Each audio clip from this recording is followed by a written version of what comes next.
খামেনিকে হত্যা করলে এই যুদ্ধের শেষ হবে, নেতানিয়াহু। ইরানের সর্বোচ্চ নেতা আয়াতুল্লাহ আলী খামেনিকে হত্যার আশঙ্কা উড়িয়ে দেননি ইসরায়েলি প্রধানমন্ত্রী বেনিয়ামিন নেতানিয়াহু। মার্কিন সংবাদমাধ্যম এবিসি নিউজকে দেওয়া এক সাক্ষাৎকারে নেতানিয়াহু বলেন, দেখুন, আমরা যা প্রয়োজন তাই করছি।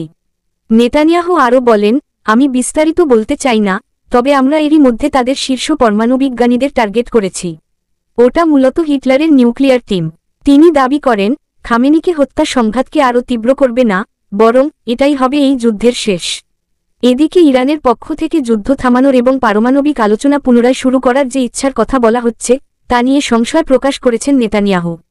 তিনি বলেন, তারা ভুয়া আলোচনা চালিয়ে যেতে চায়, যেখানে তারা মিথ্যা বলে, প্রতারণা করে আর যুক্তরাষ্ট্রকে সময়ক্ষেপণে ব্যস্ত রাখে।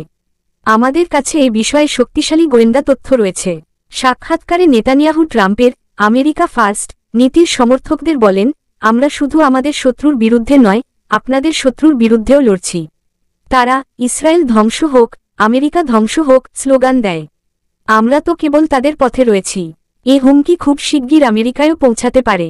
তিনি আরও বলেন, এটা শুধু ইসরায়েলের হুমকি নয়, যেমন আমি বলেছি, এটা আমাদের আরব প্রতিবেশী ইউরোপ এবং আমেরিকার জন্যও হুমকি। যারা বলে এটা আমাদের বিষয় নয়, তারা শুধু ক্ষুদ্র দৃষ্টিভঙ্গি নয়, একেবারে অন্ধত্ব দেখাচ্ছে।